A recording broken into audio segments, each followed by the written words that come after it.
Olá, sejam todos muito bem-vindos ao podcast Empoderada. Trataremos assuntos sobre o público feminino. Me chamo Ruth Volney e estarei aqui para acompanhar vocês nessa nossa nova jornada. E o nosso primeiro tema a ser abordado é a participação e a atuação das mulheres na política.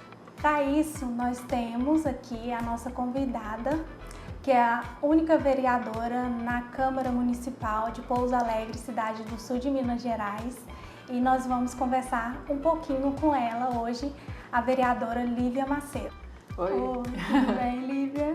Tudo bem, Ruth. Muito obrigada pelo convite. Eu estou muito honrada, de ser o primeiro programa, ser nosso, aqui para poder conversar um pouco sobre a nossa realidade, sobre o que afeta as mulheres hoje, seus principais problemas. O nosso convívio aqui na política, como é que é isso? Assim, eu fiquei muito honrada mesmo, que você pode contar sempre comigo, viu, nesses programas.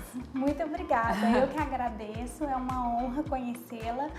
E, assim, a primeira pergunta que eu tenho, como você se sente? Como você se sente agora, sendo a única vereadora? Você acha, assim, que a sua voz é respeitada? Que a sua voz é ouvida ou menos pelo fato de ser mulher? Então, é engraçado que pessoalmente eu me sinto só uma pessoa, que tem objetivos, que tenho lutas, que participo de um projeto político. Então, pessoalmente eu não me vejo como, eu sou uma mulher que é diferente da outra pessoa, tudo igual. Só que é claro que na realidade as pessoas vão te lembrando que você é uma mulher e que por isso talvez as suas posições elas não sejam tão importantes de serem consideradas. Então o que eu sinto assim aqui na Câmara Municipal é que há uma grande valorização. A Lívia está aqui, chegou uma vereadora, porque a gente não teve vereadora na última legislatura, então é uma conquista, mas que fica alguma coisa muito assim, um vasinho de flor, entendeu? Decorativo. É alguém que não é para ter uma presença e uma influência nas decisões. Então eu enfrento um pouco isso, mas é lógico, a gente tem que seguir, e criar melhores condições para as mulheres que vão vir depois, para que elas possam ter voz e vez também na política. Sim, sim. E Lívia, a gente tem até uma lei de incentivo, à participação da mulher na política.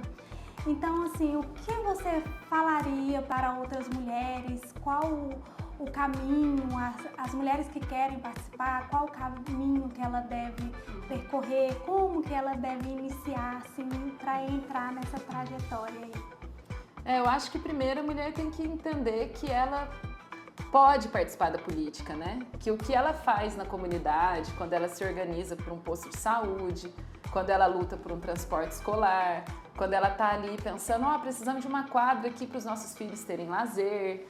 Enfim, a mulher ela já é envolvida na política e ela precisa entender que o espaço que nós estamos aqui ocupando não é diferente dessa atuação que ela tem ali na comunidade. Que pelo contrário, eu acho que a gente precisa trazer mais pessoas como essas mulheres para cá, para a gente lembrar, os vereadores, do que de fato interessa. Interessa para as mulheres são políticas públicas, para que elas possam ser livres, com moradia, com direitos, seus filhos possam ter oportunidades. Então eu acho que quando as mulheres participam da política, elas trazem mais realidade, para a sua atuação. Então, é dizer, primeiro se reconheça. E, em segundo lugar, procurar um grupo, É que às vezes é difícil você encontrar um grupo, um partido político que de fato vai te valorizar. O que eu adoro são aquelas histórias assim que a mulher foi chamada para entrar no partido para cumprir a cota dos 30% e ganhou a eleição. É muito bom isso, Conversei com uma vereadora de outra cidade e o partido chamou, mas nunca imaginou que ela ia ganhar. Até porque ela falou, se eu ganhar, vocês estão preparados? E ela ganhou e agora ela é um quadro independente, E tá dando trabalho lá na cidade, Tá fazendo a diferença. Tá fazendo a diferença, Então eu falei que legal, porque ela, por mais que foi numa situação assim como essa, hoje ela tá lá mostrando que, olha, as mulheres sabem trabalhar, Encontrar um grupo e lutar pelas mulheres também. Porque eu acho isso muito importante, que às vezes a mulher, você é uma mulher, mas você tem que pensar que você tá ali para defender as mulheres também. E não é só o fato de ser mulher que isso, consequentemente, se E resolve. mesmo com essa lei, são tão poucas as mulheres que querem participar da política. Você acha que tem algum receio, um medo de não ser respeitada, de não ser escutada, de sofrer algum preconceito? Eu acho que tem dois fatores, assim, que excluem as mulheres desse espaço. Eu acho que tem um primeiro fator que é material. Então a gente pensa assim, eu estou fazendo uma reunião agora que eu estou chamando com as monitoras escolares.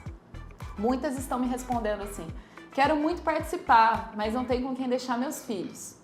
Então assim, eu até conversei que a gente precisa de ter uma monitora, atividades durante a nossa ação política, para que essas mulheres possam participar. Então você vê, é algo bem material. Ela precisa, porque a política ela precisa de tempo. Então se você, e geralmente as mulheres são aquelas responsáveis pela casa, ela tem esse receio de conseguir conciliar tudo isso, né? Sim. No meu caso também eu tenho um filho de 3 anos, né? Você também tá nessa, um menininho. E isso é muito bom. É a nossa dupla jornada, até tripla às vezes, né? E conciliar isso tudo é mais difícil. Só consegue quem tem rede de apoio, sabe? Sim. Então, eu consigo estar aqui hoje porque eu tenho uma rede, o meu filho é cuidado por muitas pessoas e eu sou uma delas, né? É claro que existe uma relação nossa de uma intimidade maior, mas assim, a questão material de vida, o que impede ela de chegar é um fator. E tem um fator simbólico, né? De fato, assim, às vezes ela só vê homens e sente que não é pra ela mesma. Ah, não vou saber falar, não vou saber defender, ninguém vai me escutar. Então, eu acho que esses dois fatores contribuem muito para essa exclusão das mulheres na política. E também, eu acho que as mulheres agora estão começando a se perceber nesse meio, querer participar, né? Porque até algum tempo atrás, assim, as mulheres votavam em quem o marido falava, o avô, a família, e não era muito conversado sobre política dentro de casa. Agora, a mulher já instrui os filhos, já começa a querer participar mais e estar nesse meio, né? Nesse convívio. Essa construção da mulher enquanto sujeito, né? Porque o que acontece, eu acho, na nossa sociedade é que a gente coloca a mulher como se ela não fosse um ser humano. Porque desumanizar é exatamente você dizer que ela não tem autonomia, ela não decide sobre si mesma. Essa ideia de que o homem, ele é o provedor, não é só no sentido material ali de levar um alimento, né? É no sentido de quem decide as coisas e quem tem capacidade de decidir e quem tem que seguir. E o que eu acho mais engraçado é que muitas vezes as pessoas entendem que a gente está dizendo assim que o homem é violento, agressivo, provoca uma violência física. Só que na verdade pode ser um homem muito bonzinho, simpático e tal. Mas se essa relação, né, entre esse homem legal, que cuida bem da sua esposa, é de hierárquica, né, em que ele decide o rumo, a última palavra é a dele, então a gente não tem uma relação igualitária, né?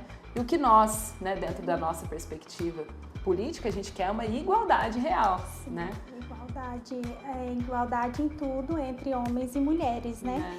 E como que surgiu esse seu desejo pela política? Foi alguma coisa assim aleatória, ou sempre teve, ou a vida foi te levando a isso? Como que foi? Explica um pouco pra gente. Eu acho que foi um pouco isso mesmo, foi me levando. No ensino médio, eu já gostava muito de política, tanto que eu participei dos programas aqui da Escola do Legislativo e da Câmara Municipal. Então eu fui vereadora jovem, depois participei do Parlamento Jovem com 16 anos, e eu tinha essa coisa de querer... Eu achava que todos os problemas poderiam ser resolvidos.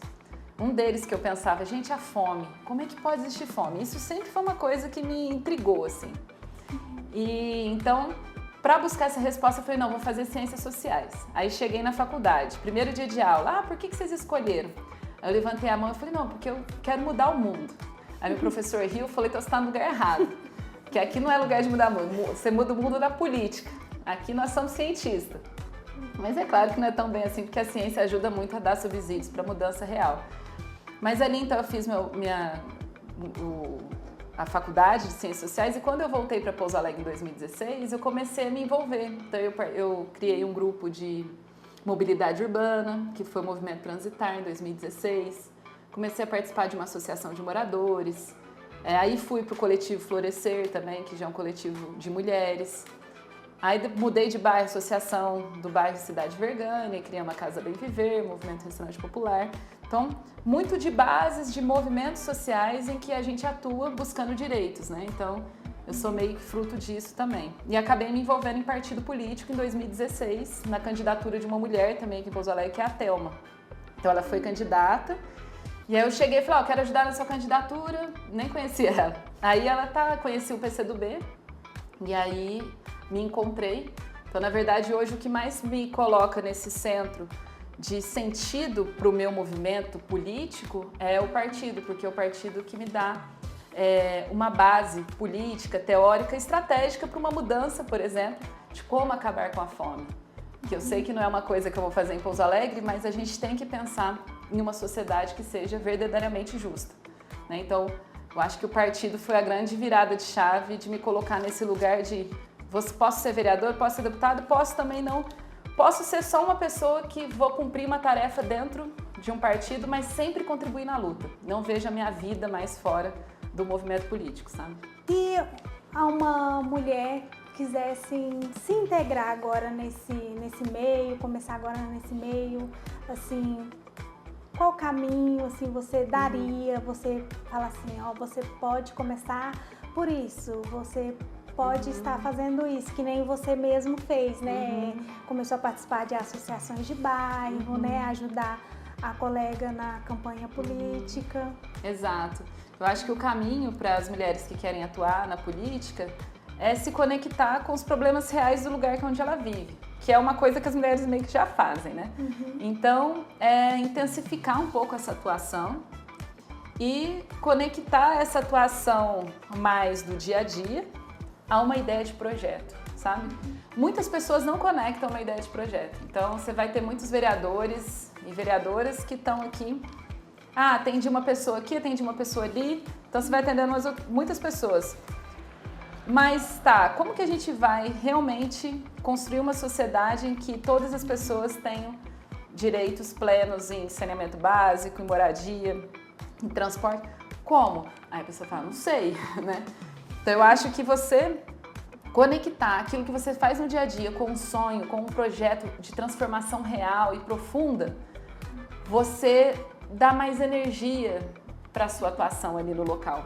Só que aí, para isso, você precisa estar num partido político que tem esse interesse, porque, infelizmente, hoje os partidos políticos, no geral, eles são eleitorais, né? Eles não têm vida fora das eleições.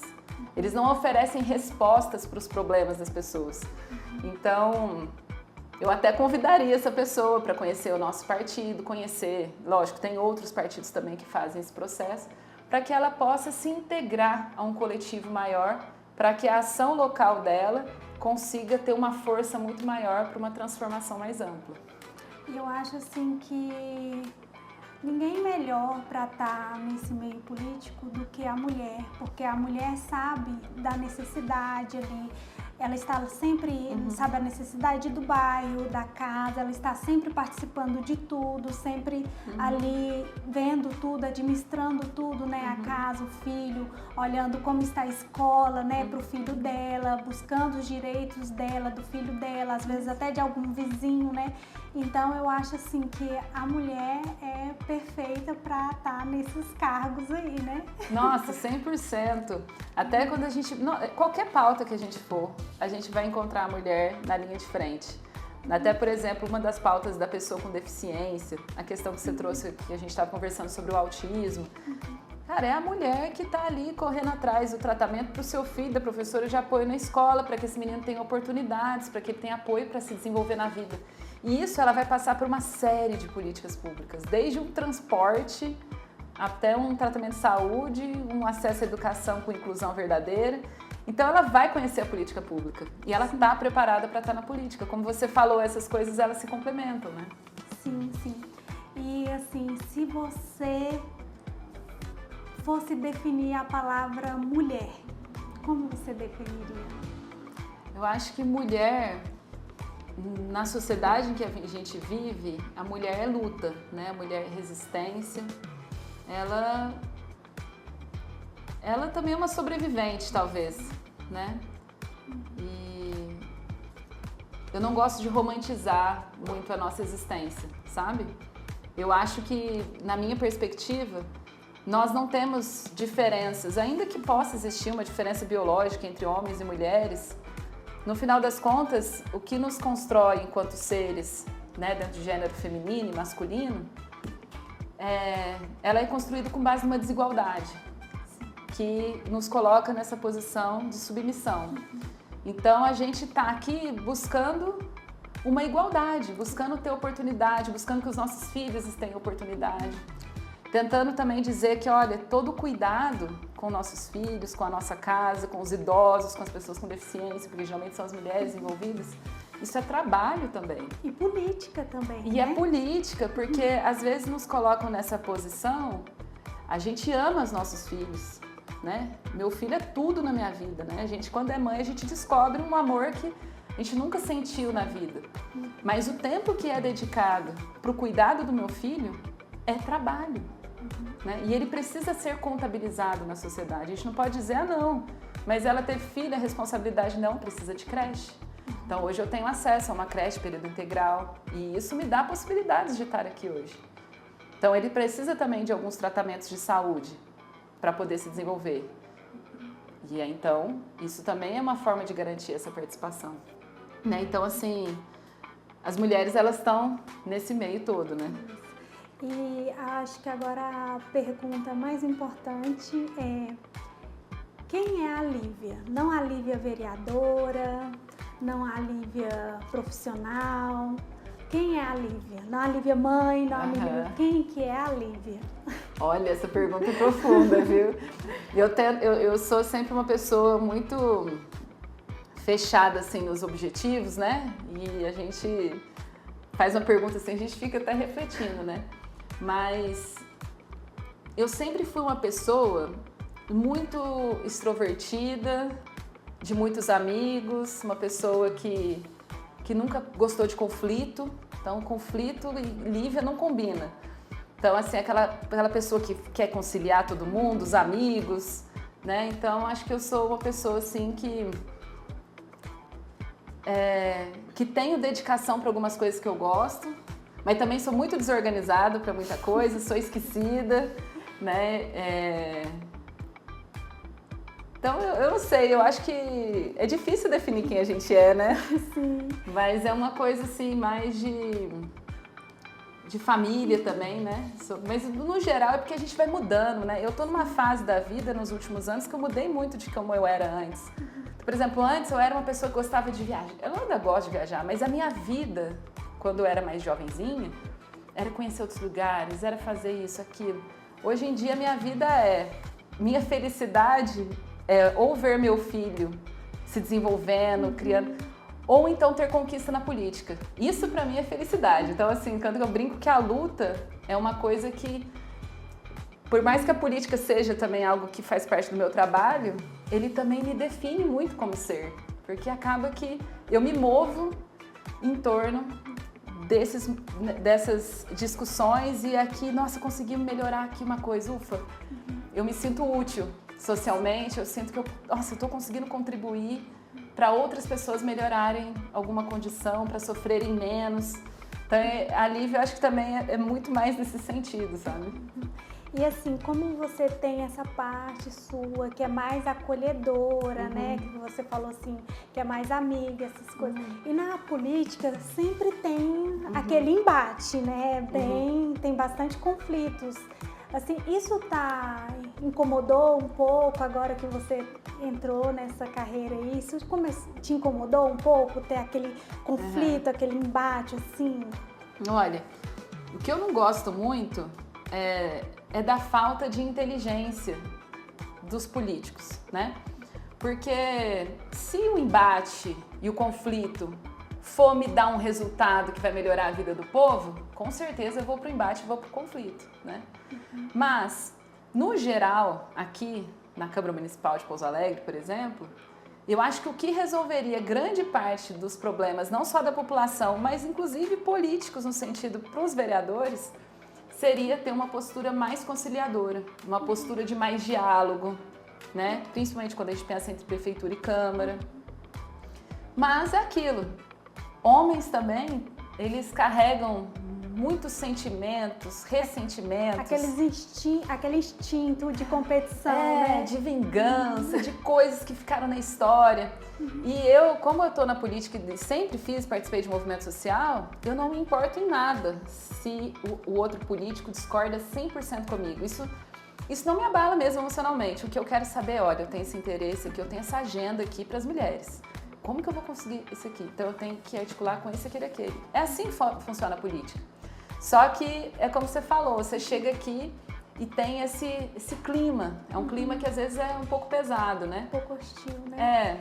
E assim, você às vezes fica, não seria decepcionada a palavra, mas um pouco assim incomodada, porque a política não é assim, é só a sua voz, você chegou com a sua opinião e o seu projeto e é ali aprovado, não. É um todo, né? Todos têm que concordar, assim, ou pelo menos a maioria, né? E assim, você fica incomodada quando você vem com um projeto bom, assim, para ajudar a população, que vai resolver aquilo, aí de repente, aí o outro, faz corpo mole, ou o outro, não dá certo, ou ele quer que o projeto dele seja mais votado, ou ele dá mais atenção para o projeto dele e não ao todo, e não para o bem da sociedade, que nem você falou assim, não para a melhoria do social ali? Isso incomoda bastante. Mas como eu tenho assim, uma experiência bastante em política e nesse tipo de coisa, eu sempre sei que não adianta boas ideias. E eu brinco muito com os meninos aqui que estão se formando em política da juventude, parlamento jovem. Gente, vocês podem ter o melhor projeto, a melhor ideia. Tem isso. É legal você exercitar projetos e ideias para melhorar a vida das pessoas. Esse é um passo, mas não é o passo mais importante. Porque a política é o mais importante. Você ter uma boa ideia também faz parte da política. Só que a política é feita mesmo quando você consegue transformar aquilo em realidade. E aí passa por negociação, saber o que cada um precisa e quer. Então, olha, ele não quer o meu projeto, o que é o interesse da pessoa? Então, você tem que saber fazer a política, né? Para não ter essa ilusão, porque é comum mesmo. Às vezes as pessoas chegam e falam, vira uma pessoa birrenta, entendeu? Eu tô aqui, eu tenho um projeto maravilhoso, ninguém tá nem aí. Não, ninguém está mesmo aí pra você, entendeu? Então, realmente eu nunca tive, porque eu sempre sofri muito mais na política antes do movimento social, ainda mais com os governos anteriores que a gente teve, né? Desde 2017, a gente era totalmente abafado. Então, hoje eu ainda consigo as oportunidades que eu sempre quis. Então, por mais que eles não queiram tanto, pelo menos eu ainda consigo sentar na mesa da negociação. Então, por isso que eu não fico tão chateada. Mas é claro que eu gostaria mesmo que todo mundo aqui estivesse olhando mais para os problemas da população, né? E eu sei que o que impede que isso aconteça são disputas políticas que não precisavam ser feitas assim. É que eu vejo que é possível você disputar politicamente e, ao mesmo tempo, defender a população. Mas são estratégias. Tem grupos que falam, não, é melhor bater, desgastar a prefeitura nisso, aquilo, e aí fica xingando, e toda a sessão, aquela gritaria. Você fica ali meio chato, mas ao mesmo tempo é a forma como a pessoa entende que ela vai crescer politicamente, tudo bem, né? Eu não acho isso e a gente segue, né? A gente está vendo agora, ultimamente, observando que os jovens, eles estão participando e querendo participar mais da política, né? De dar opinião, de até mesmo votar, né? E o que você acha dessa novidade? Eu acho que juventude tem que participar, primeiro, na escola, né? Como a gente falou das mulheres, as mulheres têm que participar da política onde elas estão, dentro do território, dentro de algum espaço de trabalho, sindicato. Os jovens começam na escola, né? Que é o principal espaço que eles estão ali envolvidos. Decidir sobre o futuro da escola. Tem que melhorar a merenda, tem que pôr um ventilador, vamos fazer aqui. E se organizar em grêmios estudantis. Então, uma das coisas que eu defendo é que exista um incentivo para os grêmios estudantis, porque é a primeira experiência de formação política, que eles vão ter que negociar, vai ter que chegar na diretoria. Não é na diretoria, na Secretaria de Educação, vamos lá conversar na secretaria. Então já ter e ver resultado, porque eu acho que o que mais anima uma pessoa na política é ver que a sua ação teve resultado. Você não ficou só conversando. Aí ele foi lá, o jovem participou, no final chegou o ventilador na sala dele. Me fala, nossa, quero continuar fazendo política. E quero continuar fazendo política nessa forma, né? E a juventude hoje nos trouxe muitas conquistas, né? O voto aos 16 foi conquista da juventude. Né? A gente tem a organização, a UNE, a UBS, né? A UBS é do ensino, dos secundaristas, do ensino médio, e a UNE é das faculdades, né? Que estão aí há 50 anos do Brasil, pé de meia, conquista dos estudantes, meia entrada, conquista dos estudantes. Então, assim, eles vêm fazendo essa luta e o meu sonho e a minha vontade de chegar nas escolas se engaja, que eu já faço um pouco com eles, né? Se organizem aí no meio de vocês, eu apoio, eu ajudo com parte burocrática, mas precisa ter, porque é o futuro, né? Eles que vão ser os próximos políticos. E quanto mais eles tiverem uma experiência política real, que é essa conectada com o problema da escola, mais quando eles chegarem aqui como vereadores, deputados, eles vão poder ter uma experiência de fato que é preocupada também com a realidade, não é com conversa fiada, que o que a gente vê muito aqui é isso também. É conversinha ideológica, minha opinião, não sei o quê. Gente, olha aqui, o que a mulher precisa? Não vamos ficar discutindo aqui se a mulher é ou não, que quem falou isso falou. Não, a mulher precisa agora que essa mãe está precisando de tratamento do seu filho com deficiência.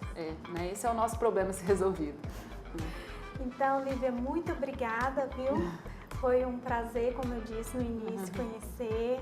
É uma honra, né, ter uma mulher aqui representando a gente. E assim, se você quiser falar alguma coisa, as considerações finais. Nossa, eu fiquei muito feliz, viu, de estar aqui conversando, agradeço. A gente fica feliz quando é criada essas mídias que vêm dar visibilidade para as pessoas da cidade, para contar histórias, porque isso ajuda muito a gente formar a identidade, né? A identidade das mulheres, a identidade do Pouso Alegrense, né? Que é quem você está aqui entrevistando, os movimentos que existiram nessa cidade, quais as mulheres estão fazendo diferença, porque às vezes no jornalismo isso não aparece, né? Então, você aqui com esse meio de comunicação para trazer essas informações para a população, isso contribui muito, né, com a nossa cidade, com a nossa história. Então, parabéns pelo seu trabalho. Desejo muito sucesso para o podcast. E no que precisar, pode contar sempre comigo. Joinha, muito obrigada. Obrigada.